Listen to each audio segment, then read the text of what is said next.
The next thing to look at is the venue that you go to where you're going to be exercising your right to speech. Usually we try to pick a traditional public forum, which is something like a public park or a public sidewalk, a place. In fact, I'll read you the definition. A traditional public forum is a place which by long tradition or by government fiat have been devoted to assembly and debate, such as public parks and public sidewalks. So that's where we normally go. If you're in a traditional public forum, that's where your rights under the Constitution to free speech are the strongest. And not every bit of property owned by the government is a public forum and a place where you can say, well, this is public property, so I get to do what I want and say what I want. That's not how it works. You know, if there are public properties that are designated for other purposes. There are office buildings, there are various other kinds of facilities that are owned and run by the government, and they're owned by the government. They're owned by the people collectively, and our taxes pay for those properties. But the fact that they're public doesn't mean that you get to go there. You can't go to the office of a county judge and say, well, this is a public place, and so therefore I'm going to go ahead and sit here in the judge's office and tell people about Jesus and pass out tracts. No, that is an office that's there for government business, and it's not there for you or anybody else to go and express themselves. So not all public property. You can't just go to your local elementary school and walk on campus and hand out literature. Those are controlled environments. They're set aside for specific purposes. Education, you know, of children. They're not there for people to go and express themselves. So we need to know what a public forum is. Okay. Yes. Just a quick question. I want to go back a little bit. Talking about fighting words. Yes, sir. Can you give me an example of what would constitute fighting words? For instance, some people might consider the word hell as Right. Yeah. The word hell is going to be offensive to people, but fighting words are not just something that's offensive. A fighting word is a personally abusive epithet. It's name calling.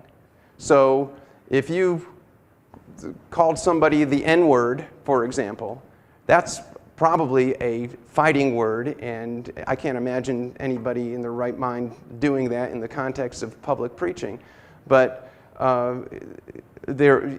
when you point somebody out and you call an individual a name, that can be fighting words. If you say, if you don't trust Jesus Christ as your Savior, you're going to go to hell, you've just made a general statement. You haven't called somebody an offensive name.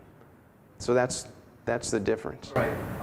Would calling someone a reprobate be considered a fighting word? Or homosexual or lesbian or something along that line where it's getting...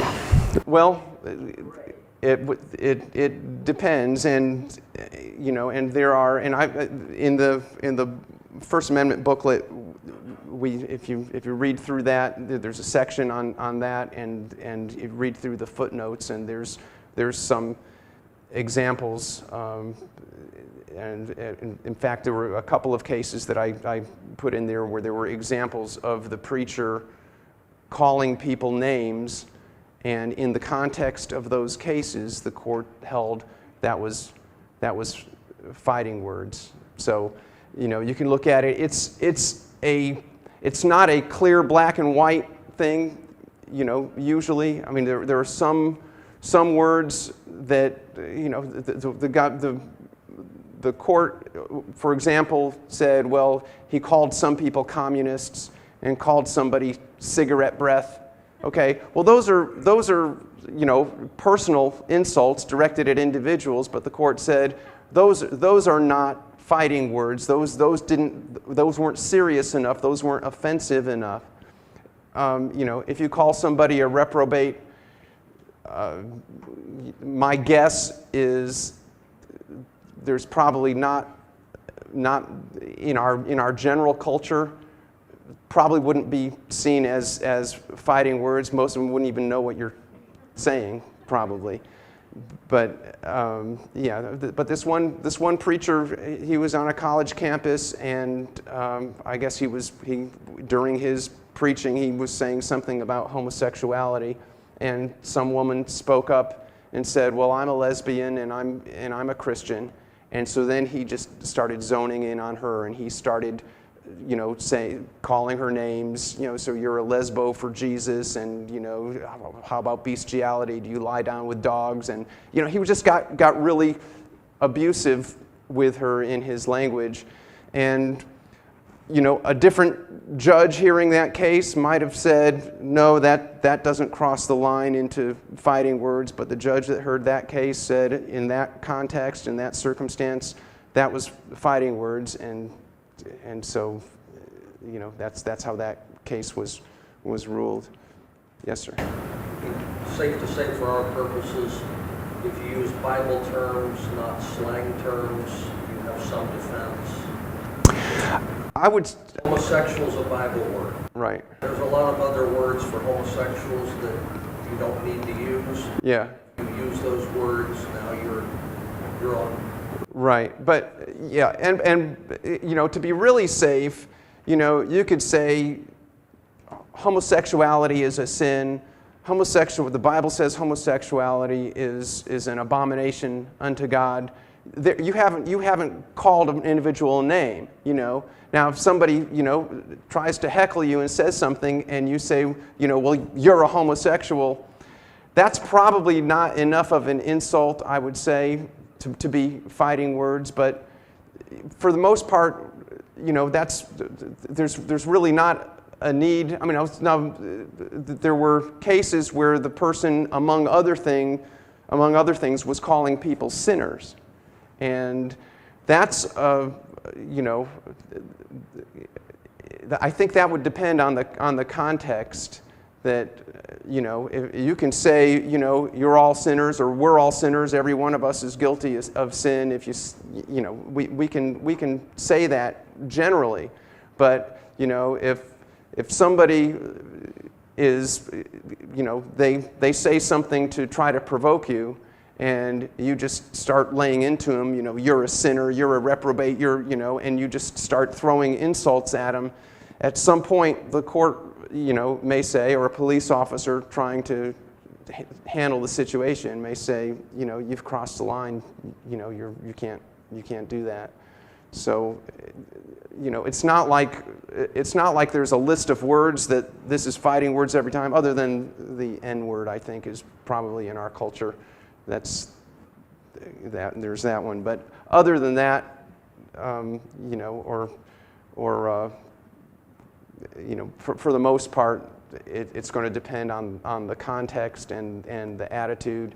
There was a case where someone was insulting some young women that were sitting at an outdoor table and calling them names, and their boyfriends were getting so agitated they were about to get up and start getting violent, and so the police made the preacher stop, and he tried to sue the police, and the court said he was out of line. That was fighting words, and in another context it might not have been, but the court just looks at the situation, and so anyway, so yeah, and I can talk to you more, and we'll also have a question and answer section, towards the end of the program, and we'll be able to cover anything else that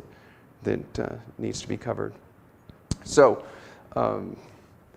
a traditional public forum is like a city park or, a public sidewalk where people have gathered and had conversations and exchanged ideas and had, public protests or petition drives or those kind of things.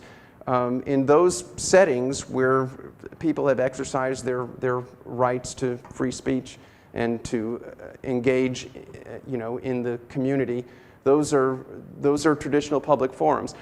Not every park owned by the government is a traditional public forum, however. You can have a wildlife nature park, go to a state or federal park that's there for people to enjoy the environment and the scenery. And there was a case where somebody went there and started, I can't remember if it was preaching or making some other kind of speeches or protests.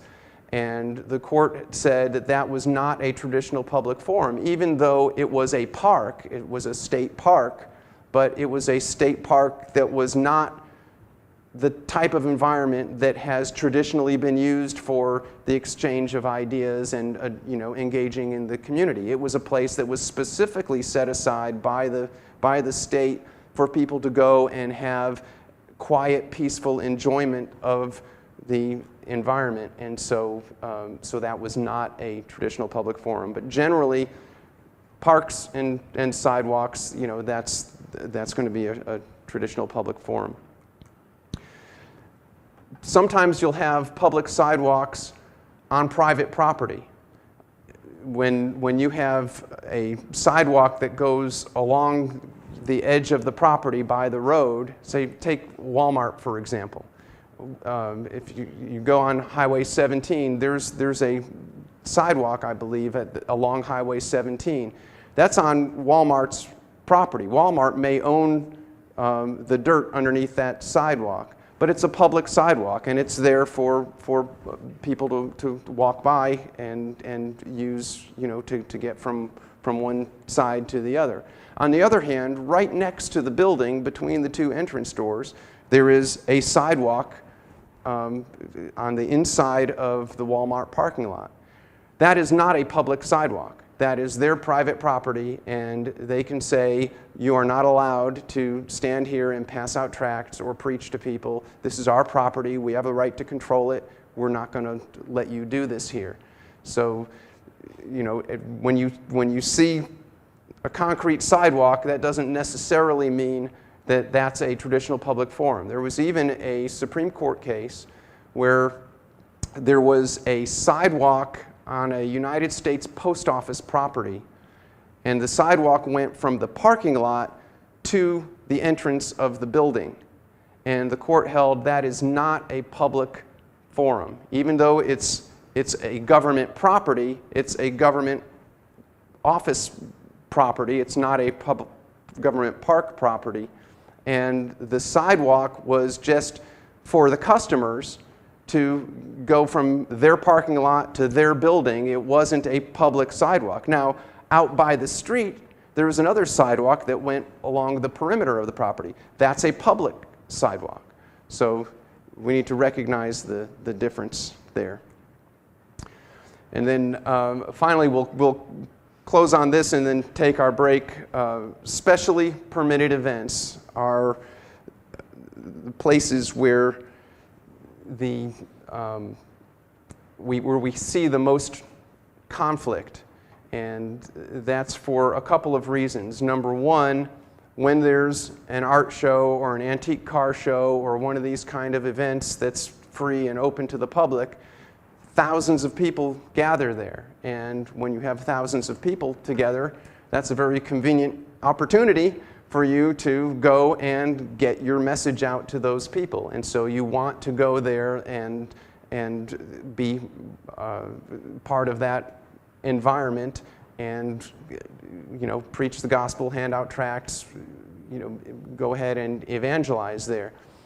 The other side of that equation is the event organizer has gone to the city and obtained a permit for the use of that property for that day or for that weekend, And they very often are under the impression, and it's a mistaken impression, but they're under the misunderstanding that that is now their property for the duration of the permit, that they've got the permit, and so now we get to control this property and we get to do whatever we want, and we can exclude anybody we want, and we can exclude any messages that we don't like. This is our property, and if it is an event that's free and open to the public, where there's a free flow of people into and out of that event, then it's still a traditional public forum. If it's in a park, or if they've closed off some streets to the cars and they just let people be in the streets and all the booths and everything are in the streets, those streets or those parks are still a traditional public forum, even though the city or the county has issued a permit to an event organizer to hold their event. Now, if they close off that event, if they put a fence around it and you have to go through the gate and you have to have a ticket, or you have to be invited, or you have to pay admission to get in, then that changes the character of that park during that time. Under those circumstances, it's not a traditional public forum, and they do have the right to control who's in and who's not, and what messages are there or not. In fact, their right derives from the First Amendment. If they have put together this event and they want to have a message that their event is promoting, that message, they have a First Amendment right to generate that message and to prevent other people from diluting that message if they have controlled it where it's not just open, free and open to the public where anybody can come in. But when everybody gets to come in, that includes you and that includes me, and we get to go in and we get to express ourselves. So that's how that works. All right, we'll take just a 10-minute